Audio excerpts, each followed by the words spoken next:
Welcome to another episode of Radio with Pictures, where we get to say, here are the women. Well, some of the women who empower, collaborate, initiate, and innovate in their communities, but unfortunately aren't always in the formal decision-making structures. With us today, we have Lasana Derinalangi. Hi, Lasana. Hello. You're our convener for FemLINK Pacific and very active in the Songasonga Wakamarama as well in the West. We welcome Mrs. Walyamaswamy. Mrs. Swamy is the national president of the TISI Sangam's Women's Network, and you're also a national executive of TISI Sangam as well. Yes. Is that right? Yes. Fantastic. We have Anna Prasad. Anna is representing the Ebenezer Women's Ministry based in Nosori. And last but not least, joining us from Vanuatu, Sarah Wangalevu of the Nangai Women's Club. Great to have you here with us, Sarah. Thank you, Shirley. Excellent. Well, we'll start with the not so good news and the not so good topic of Tropical Cyclone Winston. So maybe if I could start with you, Sarah, because in the Nangai community, you're an informal settlement. You're a settlement just out of Lambasa town. How did you prepare for Tropical Cyclone Winston? And did you think there was enough information made available for you and your community? When we received the warning of the Cyclone Winston, we were really worried. We do really prepared, because the last time we experienced the tropical cyclone, that was in 2004, that was Cyclone Kina. It was the worst. As we were living just beside this big Lambasa River, we suffered a very freak flood from that time. So when we were being warned about Cyclone Winston, all of us women were prepared.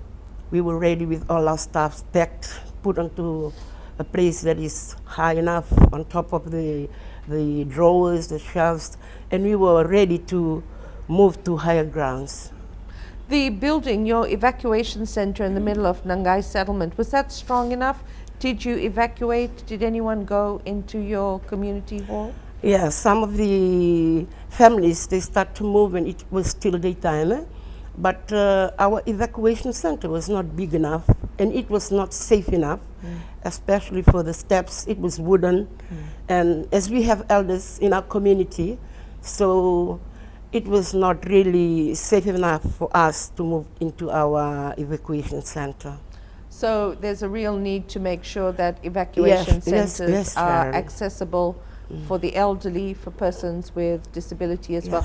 When, how many households in Nangai would need to be accommodated if you all had to evacuate? About 200 households. Okay. You're flood prone as well. I know from talking to you and women from your settlement that quite often when Lambasa floods as well, you become cut off, and you're always concerned about even the children either not being able to go to school or come back home. Did you suffer major flooding? Lucky we just experienced heavy rains. That's for Cyclone Winston, and the water level was not that high as the one that we experienced in 2004. So we were lucky. Yeah? We were lucky. Okay, thank you so much, Sarah. Mrs. Swamy, I'm going to come across to you. As you're the president of a nationwide network of women, how did you get in touch with the women beforehand? How did you stay in touch with them during, and what are you hearing from across Fiji right now? Well, Sharon, that was when we got the cyclone warnings over the weather bulletin, people were not clear about it. People had been just confused, looking at the environment they were living in and what the news was coming to them. Like Suva side, we had been calling first. We had been calling and talking to the women in Suva because the alert was for the central division. For the central division. And to my surprise, some of the people, they said, no, we're not affected now. And then we kept on looking at the Singatoka. We just thought of the other areas. Then all of a sudden it was just Reki. Then When we had in contact, the Reki 102 people I could get in, the force was too big. And after that, everything was cut off. How is TISI Sangam mobilizing after Tropical Cyclone Winston? What are you organizing?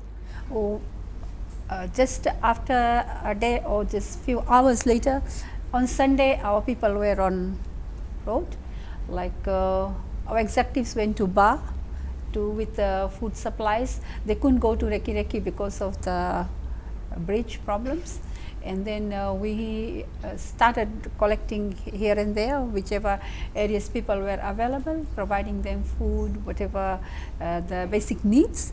And then after that, we had our executive meeting where we have decided what are the steps we're going to take for the students, all these education facilities, education because you also run schools. Yeah, yes. We have got about 20 primary schools and the secondary Have they schools. been badly damaged? Yeah, all our schools, right from Revi Sangam to Reki, they are all damaged, except for Ba Sangam, few things are there. Otherwise, then when we have, we are just trying to help the whole nation. All the students were suffering, about 15,000, with providing with stationery and food items and other.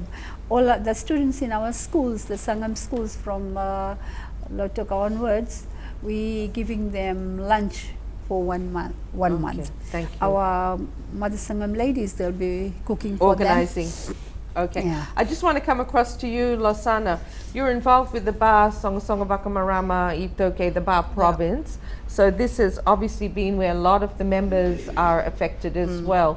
How did you find preparedness, and how were you staying in touch with the women during Winston, or pre and post and during? Yeah, thank you, Sharon. Just to add on to what Mrs. Swami has said about the communication and the information, we were lucky because we are in this Women's Weather Watch, and that's how most of us got the information through you texting all the time. And I was able to text to all the women as well, apart from the network members, the Songasonga Marama members as well, just to give them information on the progress of the weather. Because I think with the communication through the radio and the weather bulletin, it's not that accurate, and it's not effective enough for women really to take note. And the women, they are busy doing their chores every day, and the accuracy of the thing was not okay as well. Okay, I want to come across to Sarah then. Sarah, you know, you're in Nosori, so we were very much on alert, weren't we, from Friday in the Central Division. How did you prepare, and what was your experience like in terms of the Tropical Cyclone Winston? And when you organized, you went out into the community. Was it on the Sunday or Monday? Yeah. Thank you, Sharon. For us in Nosori, we were the ones that were broadcasted that the hurricane, the cyclone was coming our way. So we were very well prepared. But the thing is that we wasn't sure of the evacuation centers, which one to go to, because there wasn't any that was announced to my knowledge. And we just prepared ourselves from what I used to do. I used to see my parents doing it from the time I was small, getting all the food ready, the water stored, nailing shutters on our windows, just to be prepared in case it really comes to that devastation. And yes, Sharon, we went out in the last weekend over to some families to the Western, and to see what situation they are in. It's very touching.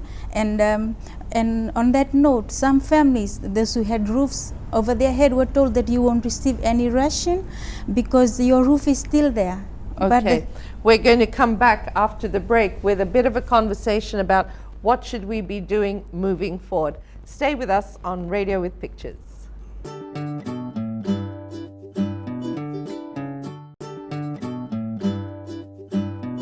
Welcome back to Radio with Pictures, where we're with Losana, Anna, Sarah and Walyama. We've been talking about our experiences of Tropical Cyclone Winston and previous natural disasters, and I want to come now back to you, Anna, to think about looking forward. As we think about 5 years' time, you know, the time span of what will be our new national development plan, What would you like to see we have achieved as a country in 5 years' time as we go together in this journey of rehabilitation, recovery, and improving our preparedness? What do you see?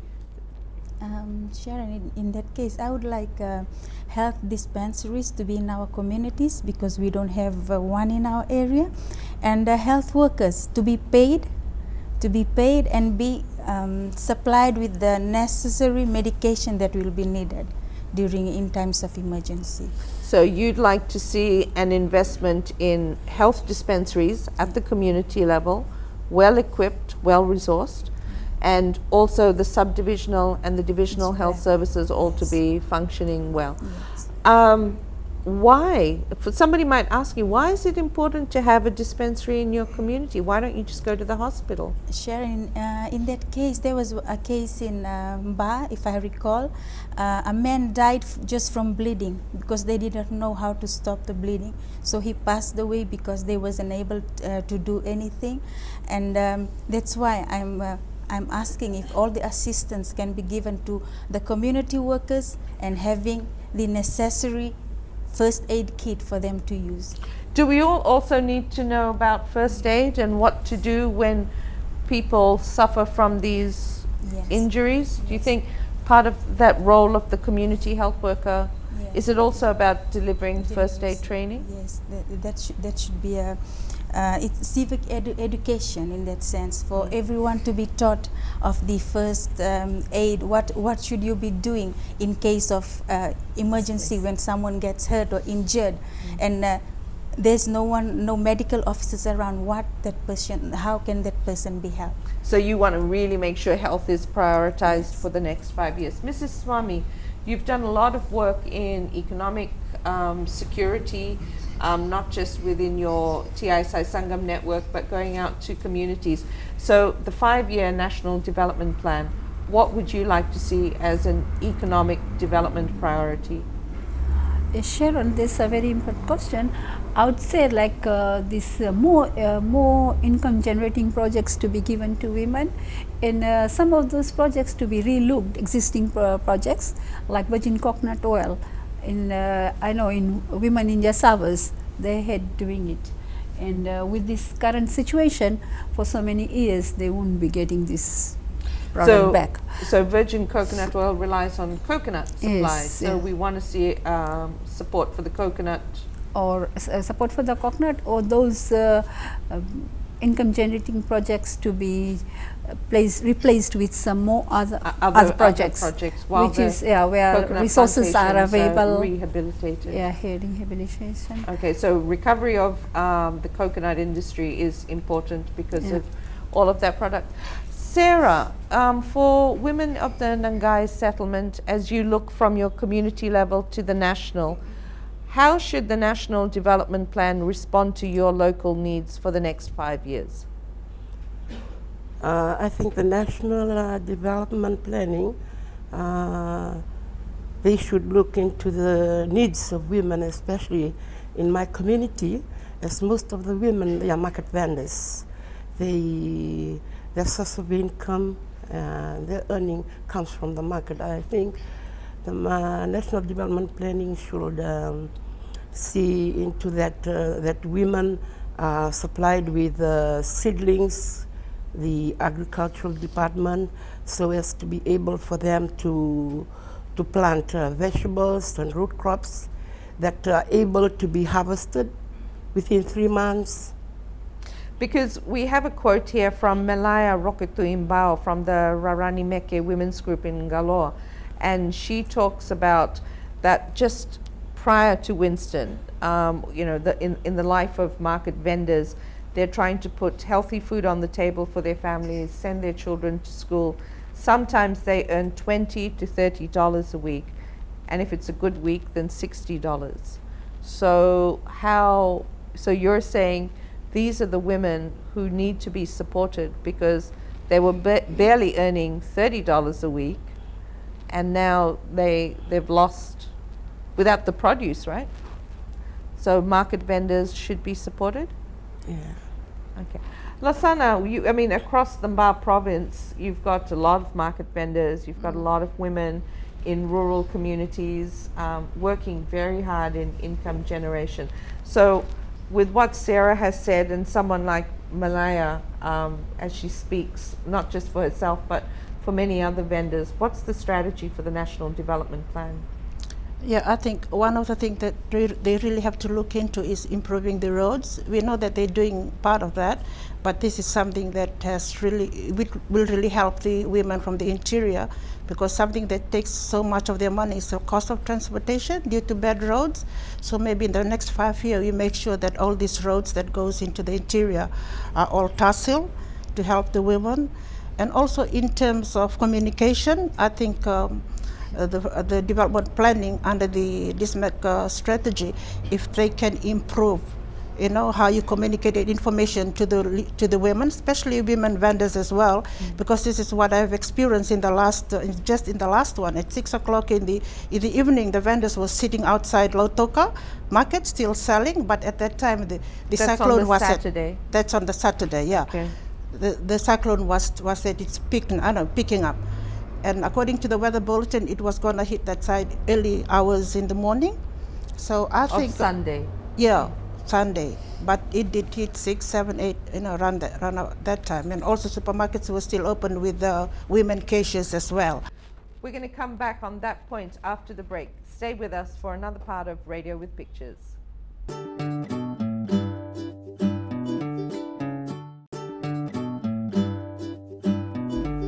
Welcome back, and here are the women on Radio with Pictures.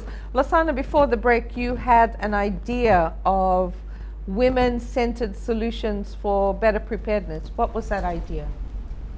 Yes, for market vendors, because from the past experience, they were just sitting there. I think it would be a good time to utilize the community radio. And according to the budget, we have a big amount of money that goes towards communication and broadcasting. So if part of that could go towards community radio, I think it would help the women. Why would community radio help? Explain that. Because it goes right into the community, and also, you know, with community radio and the platform that we're using here, the women are comfortable. They are comfortable with it. It's just that it's giving them the space to really share their views, and they feel at home with the community radio. Community radio has actually been demonstrated to be a really important preparedness, you know, a tool even during natural disasters around the world. So it'd be really great to be able to develop this further. Thanks, Lasana. Women-centered solutions. Sarah, I would like you to tell us about your bakery, because this is an example of women's enterprise, how you've started it in your community, and you're now all earning something like $70 a week? Well, in my community, there are about 22 women, and we are running a small business on baking. We bake cakes, pies, buns, and we're selling a tray of pie for $10. I think that's not a good price, because in Suva it's very expensive to buy a tray of pie. Well, we put a price just to meet what's inside the men's and the women's pocket in my community. And we earn about $70 plus a day. A day? A day. And we are doing our selling, baking and selling for 2 days in a week. That's on Wednesday and Saturday. And you take orders, you organize. When you started the bakery, did you receive any assistance? How did you set everything up? We didn't receive any assistance. The only money that we received from FemLINK Pacific, as we cater for the consultations, we collected and we saved it in the bank. So we were able to put to start our project on baking. And you got the oven built? Yeah, we got the oven built with a very good shelter there. And it's still running after how many years? About 3 years now. Okay. So would you like to be able to expand that business? What would you like to see happen in 5 years' time, you know, in terms of planning for the future? we are planning to expand our project because we really want to see that women in our group, they need some met. So we are planning to open another canteen. Okay, so you're building business without any outside assistance. So imagine if women's groups like yours got a little bit of external assistance, yeah? Yeah. That's what would be good for you, right? Mrs. Swami, you've been involved in a number of small income generating programs. Can you tell us about one community where women are just doing amazing work and that this could be an example that could be replicated to really support more communities, particularly in what's going to be a tough 5 years? Yes, Sharon, we can see this income generating project coming up with women, and they are self-employed and they earn money, they support their children's education, they go up to even secondary level. And these women with their catering services, I know about our woman vendor. She was just having a casual supply of food for 3 days a week, then she went for 5 days, and now she's running a coffee shop for herself. So a lot of developments come up, and they need the encouragement, of course they need that empowerment and the resources. They do. Anna, how are women organizing through the Ebenezer Women's Ministry? Any idea or any, good example that could be scaled up? In last year, in December, our pastor, actually, she's a lady. She's a women minister and also a head teacher.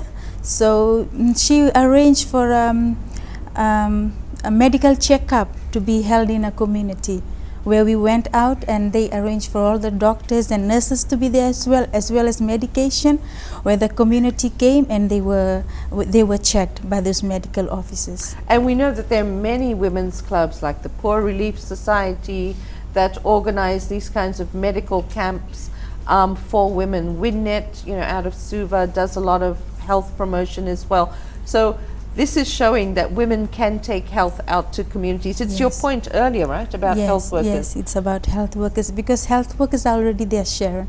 It is the government's part to use them and supply them with the necessity they need. And to pay them? And to pay them as well, yeah. So, Losana, as you hear these ideas, from Anna, from Sarah, and of course from Mrs. Swami, what do you see? Because you're very knowledgeable of the commitments. We've got the gender policy that links to CEDAW. We have our own Security Council resolution on women, peace and security. How can we be, as a country, be making better use of the capital, the innovation, the resources that are women?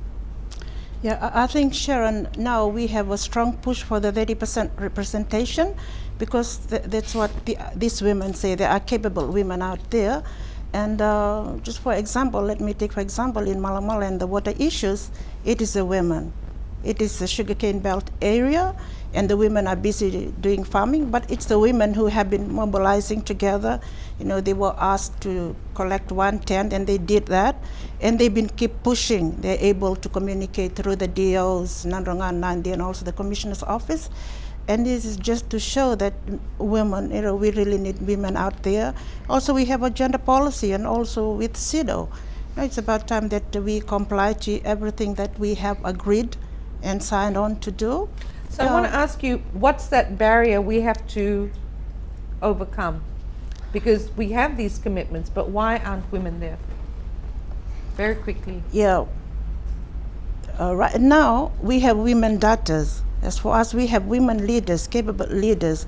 I think it's just about time that we also need our Department for Women just to make recommendation to the development planning. And if we look back to the disaster that we've just had in the Cyclone Winston, the preparedness part and the evacuation center, like Anna has said, it was not prepared.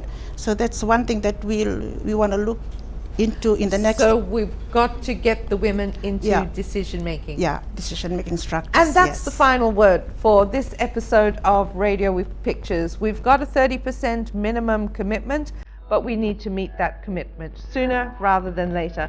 Join us again for another episode. For now, thank you.